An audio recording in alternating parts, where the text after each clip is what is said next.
Mas eu queria falar que eu queria que você contasse um pouco dessa fusão que você, né, dessa junção entre a espiritualidade e a ufologia, que inclusive foi tema da sua palestra no Congresso UFO lá do Gevaer. Essa jaquetinha aqui é da revista UFO. O pessoal Uhum. pode comprar lá pelo site da UFO, ufo.com.br, e os botãozinhos também de ETs, de nave, que são legais pra caramba. Uhum. E como eu vinha pra cá, eu vim do Congresso pra cá já Trajado. né, trajado. É o seguinte, nos fenômenos de abdução, muita gente narrava paralisias do sono e sensação de ser suspenso no ar.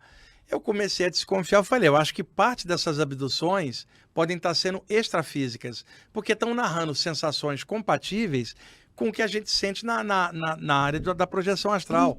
Como você está paralisado, flutua, um raio de luz te puxa. Aí eu comecei a aventar a possibilidade de ter dois tipos de abdução, uma com o corpo, a outra com o corpo sutil. Uhum. E aí, quando eu comecei a falar nisso em público, o Gevaer, o editor da UFO, me convidou, fala, Wagner, vem nos congressos da UFO para falar desse outro tipo de abdução, né? Porque parece que são dois tipos, e as narrativas das pessoas, por carta na época, vinham assim também. E hoje a quantidade de relatos na saída do corpo com abduções é maior do que as abduções com o corpo humano. E aí, logo em 2002, eu comecei a ir nos congressos da UFO, sempre falando das saídas do corpo no contexto ufológico. Aí estou há 20 anos fazendo isso. Com os congressos da UFO, são 3, 4 por ano, a pandemia ficou parada, viajando em vários estados. Esse último foi aqui em São Paulo, 400 pessoas, e vai ter no Rio também, vai ter em Brasília, em 2023. E aí eu venho falando dessas experiências, e um monte de gente nos congressos vem me contar mais casos. Então a junção é essa, porque pode acontecer contatos extraterrestres durante a saída, porque se a raça humana sai do corpo, outros povos do espaço também podem sair, e aí tem um encontro comum durante a saída do corpo. É, porque se para pensar, faz muito mais sentido a saída do corpo o corpo sutil, porque a pessoa lá, quando ela vai acordar, ela vai falar, putz, eu fui abduzida.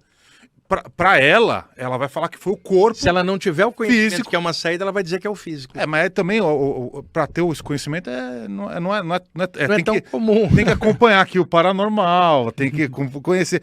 Mas eu acho que é muito mais fácil a pessoa achar que a experiência foi física, mesmo sendo do corpo Exatamente sutil, isso. do que qualquer outra coisa. Porque eu mesmo, quando tive a minha primeira projeção astral, cara, eu só soube que era por conta... Foi no mesmo dia que você veio aqui pela primeira vez. Eu falei, pô, eu tô tendo certeza, porque todas as características batem, né? Senti tudo, exatamente. O negócio tá grudado, aquela subida, as sensações foi assim, seguiu a cartilha à risca de uma projeção astral clássica. Então eu falei, pô, tô tendo projeção. Mas, se tivesse sido com uma intervenção alienígena, no caso, eu ia falar, gente, é certeza que eu fui abduzido. Levaram meu corpo. Amor, você viu meu corpo sair? Não, mas amor, eu tava na nave. Ai, não aconteceu nada. Eu vi, foi real. Foi mais real do que a vida real. Como é que você não viu? Eu ia ficar... Vamos olhar, dá uma olhada na câmera de segurança que eu saí voando pela janela. Ele falou assim, amor, a esposa dele, tem gente que tem tanto medo da saída que fala assim, eu quero estar dormindo com alguém do lado para qualquer coisinha me chamar. Não garante nada, cara. Quantos casais você tem que eles dormem? Durante a noite um teve uma parada cardiorrespiratória, o outro tá virado de lado roncando. Só vai descobrir que o outro morreu horas depois de morrer. Dormir do lado de alguém não te garante proteção nenhuma para algo que é extra. A proteção é o discernimento aqui e a consciência daquilo, para saber o que fazer. Mas você tem algum caso em que você conseguiu identificar que a pessoa falou... putz, Sim, vários casos que ela pensava que era abdução física. Quando eu expliquei, ela mostrava e entender que era extrafísica. A pessoa não tinha parâmetro. Agora, eu não estou dizendo que não tem abdução física, eu estou dizendo que tem dois tipos. E que um dos tipos pode confundir com o outro. Mas será que talvez tenha? Será que talvez ainda tenha abdução física? Tudo bem, a gente teve o Travis, beleza. Então, mas eu acho que com o tempo vai ser mais extrafísico do que nunca. Até porque a expansão da experiência fora do corpo, ela aumentou muito na literatura do tema, na internet, nos podcasts, muita gente está falando nisso. Então, mas as pessoas que têm essa abdução extrafísica, qual é assim, ela volta com o que dali? Depende. Depende do contato que ela teve. Uma boa parte desse pessoal que tem abdução extrafísica muda alguns paradigmas para ela. Em relação à vida, em relação à morte, em relação a ela própria. Primeiro, ela sabe que tem vida além da Terra. É porque, no mínimo, né? E isso já muda todo o parâmetro cultural dela, o paradigma de uma vida inteira, cara. Não tem como não dar o impacto. Agora, a pessoa pode ficar traumatizada e isso lhe causar tal medo que a reflexão não aparece, porque o trauma era muito grande. Mas aí, então, mas nesse caso, ou melhor, em todos esses casos, como por exemplo da EQM, o objetivo é sempre do ponto de vista individual. Não teve algum caso, por exemplo, em que algum relato que a pessoa contou, que ela falou, olha só, eu fui levado para uma outra nave e tal, não sei o quê, no plano extrafísico, e aí me apresentaram uma nova tecnologia que vai estar na Terra e querem... O que acontece é que para isso o contato físico seria melhor. Eu explico por quê. Para algo que vai repercutir aqui na matéria, se te passa uma tecnologia e você volta, o teu cérebro pode não segurar essa informação, não aguentar. Se te passar aqui nesse plano, o cérebro segura a informação no que tange a isso. Agora, uma informação consciencial, ela vai vir lá fora e você pode trazer para cá. Agora, coisas aqui, como você está falando, é melhor uma abdução física, porque o cérebro dela vai registrar melhor a informação. Que é o caso do Travis. Que é o caso do Travis e de outros aí. No caso dele, teve o trauma, né, que travou ele, mas tem outras pessoas aí com esse conteúdo legal. Vai saber, né, o que ensinaram para ele lá. E que ele talvez não lembre do trauma. Exatamente. Verdade. Mas aí nesse caso você começou a ir em vários congressos ufológicos, não sei o quê. As pessoas vinham para falar com você, ô Wagner, olha só, eu tive um caso lá, agora que você está me falando. Sim, várias vezes, porque... Por exemplo, a palestra que eu dei no congresso de abertura, veio um monte de gente, fica uma multidão em cima de gente querendo contar coisa. Sim. Porque a pessoa não tinha associado a ideia da saída do corpo com o lance da abdução. Quando cai aquela ficha, os olhos dela brilham, porque abriu uma possibilidade que explicava lacunas do relato dela. A quantidade de gente que vem falar é enorme, porque abriu os olhos para isso. E hoje tem outros autores falando nisso também, né? Você tem ainda o ufólogo da velha guarda, que só quer pegar aquela parte... É só casuística. Casuística. E tem outros com uma consciência, não vou dizer melhor, mas um pouco mais horizonte aberto, que vão admitir outras possibilidades psíquicas. Por exemplo, imagina, ali, se você fosse um extraterrestre, vamos supor mais avançado, você teria seus chakras tinindo, sua aura linda, você teria um domínio sobre saída do corpo perfeito, guru. Aí, você sai do teu corpo e encontra o guru fora do corpo, o guru humano, terrestre. Na hora que você olhar ele, você não vai mapear a aparência dele, a cor da pele, sim a qualidade da energia. E quando você olhar ele no corpo, você vai mapear os chakras dele. Pela energia, você conhece ele mais do que pela observação física. Então, até mesmo extraterrestres, mesmo olhando fisicamente, eu duvido que eles olhem a gente só como organismo físico, mas sim como um ser psíquico e orgânico, ao mesmo tempo, com capacidades outras. Eles devem mapear a aura, os chakras, e devem ter conhecimento disso. Se a gente aqui conhece algo disso, eles conhecem mais. Então pode ser que eles mapeiem as pessoas para os contatos pelos chakras, cara. É uma teoria que eu tenho. Porque não é possível, guru, que nós aqui, todos atolados, temos alguma percepção, uma raça melhor tem que ter uma percepção maior, cara. E vai conhecer a gente mais profundamente do que a gente mesmo. Então eu acho que esses caras marcam a gente... Não somente no físico, e sim no astral também. Sabe aquele chip? GPS entre planos. Localiza você em qualquer lugar onde você está, física e extrafisicamente. Como é que pode o pessoal não ter esse tipo de compreensão de que a psique humana já está aberta? Imagina a psique de seres mais avançados, ela vai ser muito maior. E aí você vai ver uma comunicação telepática, não pela voz, uma coisa de clarividência, uma coisa de saída do corpo, em algo além do contato só físico. Isso é naturalmente evolutivo.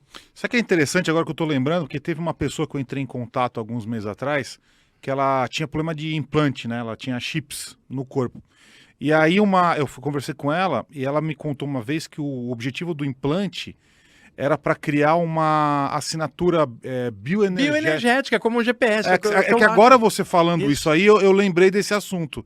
que ela tinha me contado, é uma senhorinha lá do interior. Ela falou, não, porque eles colocam isso aqui na gente para poder fazer a nossa leitura da energia que fica girando. E houve casos ali de médicos tirarem chips físicos, coisa... não, essa daí tinha chip físico. Tem o doutor Roger Leí, que pesquisou isso muitos... Agora, detalhe, Ale, você está fora do corpo. A personalidade extrafísica que está ali, o ET, insere um chip no teu ombro esquerdo, no corpo astral. Uhum. Você encaixa. Aí você fala, enfiaram um chip, faz o raio-x, não tem nada, porque está no outro corpo. Então teu chip físico, também com as mesmas funções, mas num nível mais bioenergético. Agora, não pode misturar isso com o que o pessoal da apometria e da área espírita vem falando de chips colocados para o mal, negativo por entidades obsessoras, que aí é uma outra história. Questão de contrato. Que tem mais exagero, porque o pessoal fala, tá todo mundo chipado. Não é verdade isso não. Tem alguns casos, sabe por quê? Eu, como médium de desobsessão, posso afirmar. A maior arma que uma entidade desencarnada tem sobre você é a mente dela, não é um chip. É uma mente com poder superior dominando a sua, por pensamento. Se ele te domina, não precisa te instalar nada. Agora, tudo evolui, então tem tecnologia do lado de lá. Os caras desenvolveram pequenos chips, que é o quê? É igual pendrive, ele enfia nos teus chakras, descarrega o conteúdo cheio de vírus, que são as ideias negativas. Então, tem muito exagero nessa parte. Tem casos, mas não é tanto quanto todo mundo imagina, não. Para tentar evitar, só para entender dos obsessores, que é legal que a gente não falou tanto hoje, o que a gente pode fazer para não entrar nessa conexão? Manter o campo energético mais saudável possível. E aí o que tá? Energia vem do que você pensa e sente, numa média. Uma pessoa mais positiva, não estou falando de positivismo tóxico, que a pessoa exagerada no otimismo. Estou falando de algo sadio, a pessoa em equilíbrio, o ponto certo é equilíbrio. Uma pessoa equilibrada não é obsidiada, guru. Assim, porque ela está no ponto certo do equilíbrio dela, que nunca vai ser igual do equilíbrio do outro. Mas ela está bem com ela mesma. Mesmo no meio do caos, mesmo tendo defeito, ela consegue uma estabilidade. A verdadeira desobsessão é ser feliz, porque aí tua aura reflete qualquer coisa ruim. Mas o ser humano tem altos e baixos, e numa dessa do abaixo, algo pode grudar, porque tem 1000 motivos para uma obsessão, desde caso de vida passada até o cara que quer te roubar energia no aqui e agora. O que defende você é a luz. E a luz está muito maior à medida que você vai crescendo e melhorando.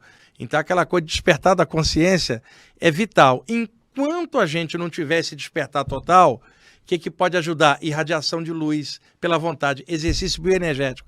Eu posso sentar, pulsar luz nos meus chakras e encher minha aura de luz. Simplesmente eu estou dando um banho, lavando a minha aura. Se tiver algo, é expelido. Mas as pessoas não fazem isso. Deixa eu dar um exemplo. Eu recentemente citei isso num podcast. Eu, quando vou tomar banho, eu tiro aquele momento para mim. Porque, normalmente, o que a gente faz? Liga o chuveiro, deixa a água cair e fica pensando num monte de coisa, guru. Sim. Então, o seu corpo está no momento presente com a água caindo, mas sua mente está já no futuro do que você vai fazer. Tira os minutos do banho, presta atenção na água caindo em você. A água tem alta condutibilidade energética, por isso o banho não é só físico. Também a energia é movida quando você toma um banho. Por isso a gente se sente bem. Preste atenção na água caindo em você como um momento teu. Tira qualquer outro pensamento. Pensa, puxa, que banho de luz que eu estou recebendo. E outra, tem gente que está em uma área com seca, não tem condição de tomar um banho como esse. Ó, Senhor, que gratidão. E outra, isso é um exercício energético, cara. 3, 4 minutos, porque caindo a água, você com esse pensamento voltado para você, todas as vezes que você for tomar banho, ao longo dos meses, guru, o teu cérebro vai entender que quando você abre a porta do box e entra, você esquece do mundo externo. Com o passar de alguns meses, abriu a porta, tuas ondas cerebrais já relaxam ao abrir a porta do box para tomar o banho. Quer dizer, é uma dica para quem está assistindo. Tire o banho para você, esquece qualquer coisa. Alguns minutos para mim, a água, a luz, caramba, que gostoso.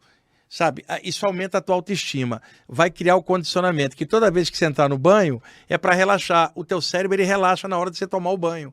Você educou.